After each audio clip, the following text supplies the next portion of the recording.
Hello everybody and welcome to the United Stand. Qatar have been given the green light, according to reports, to buy Manchester United. It's a busy day today, we're playing Leeds, but this is a big development because there's always been this story that because Qatar is so intrinsically linked to PSG, how could you own PSG and Manchester United?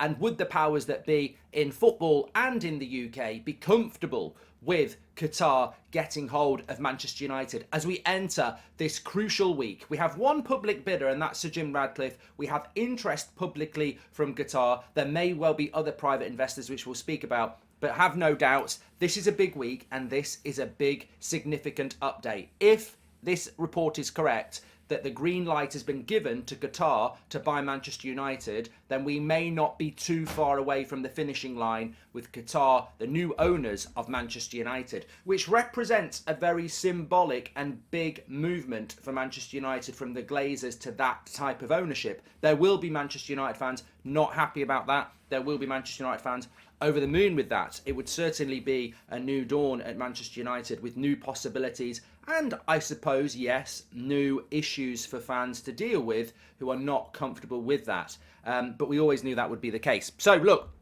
let's dive into it.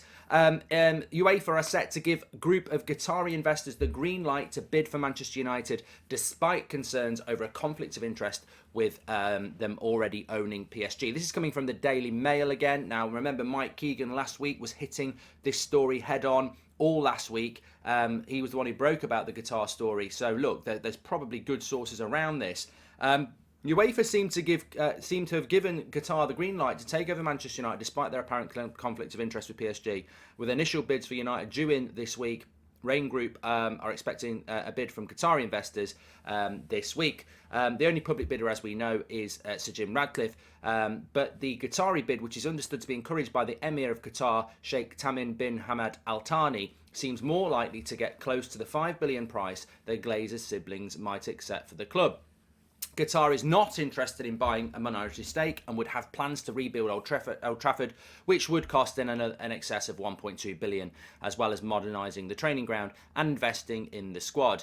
However, the biggest obstacle, as we know, has been UEFA rule protecting the integrity of the Champions League, But what UEFA are basically apparently saying is that as long as there are clear defining lines between the ownership of PSG and the ownership of Manchester United. For example, if people who are involved hands-on, face-on with PSG are hands-on, face-on with Manchester United, then that's an issue. Where that money comes from, as long as there are two separate entities owning Manchester United, then the UEFA would be okay with it. You've got to be very careful about this. I mean, I'm just thinking off the top of my head here. Man City have had years of success with the Abu Dhabi group, and now they're being charged with financial fair play breaches. All I'd want is belt and braces on this. We don't want something coming back to haunt us in a decade's time where someone says, well, it's the same money that's going to PSG, it's the same money that's going to Manchester United. So that needs to be clear, written down and signed by UEFA and the Premier League that they're okay with it, from my point of view, because I don't want this to come back on us. Personally, I think at the end of the day, if you've got a pool of money and some of your money is invested in McDonald's and some of your money is invested in Burger King and different entities manage those, is that not what the same is going on here? It would seem quite archaic and draconian to say your money can only go into that one entity, because that's not how money works. You know, finance and money can move around all over the place. So look, it's looking like they're going to get the green light, and they have to get the green light from UEFA to put a bid in for Manchester United. And as the article goes on to say, UEFA has already provided a precedent of sorts in allowing both RB Leipzig and RB Salzburg to compete in the Champions League, with both clubs funded by soft drinks firm Red Bull. So, you know, what's the difference there? Precedents will have to be set. The two Red Bull clubs have demonstrated that by removing certain executives with dual roles and giving undertakings that the clubs would not cooperate, that is probably what we're looking at here. The same people can't be involved in both football clubs.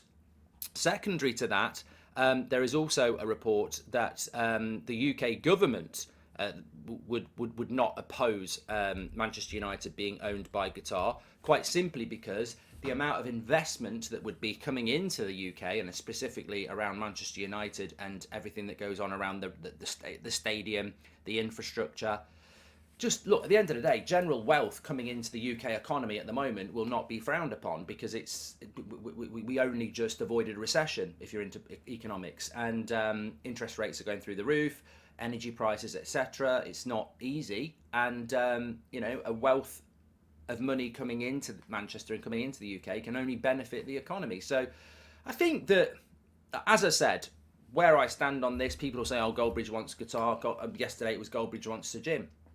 I've been very consistent. I'm not going to state which I want, because at the end of the day, I don't know whether the Qatar ownership wants to take us into the Super League, and if they do, they can jog on.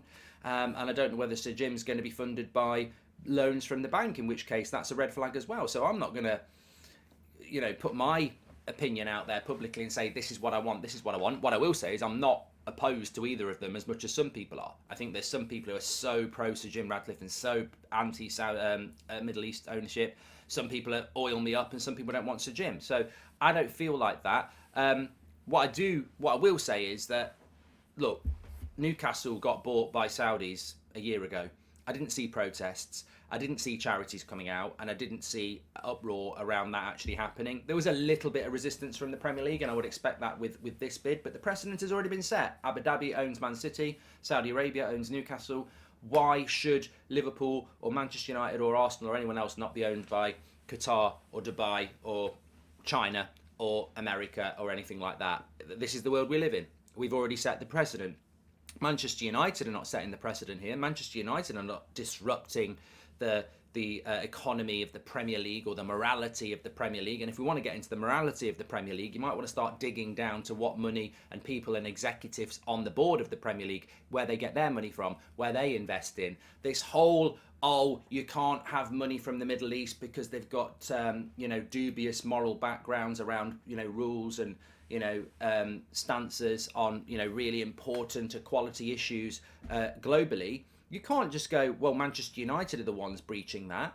You might want to have a look at where you buy your shopping from, where you get your energy from, the football that you watch, where the money from that is coming from. People are ridiculously naive if they don't think money from the Middle East is all around you every single day.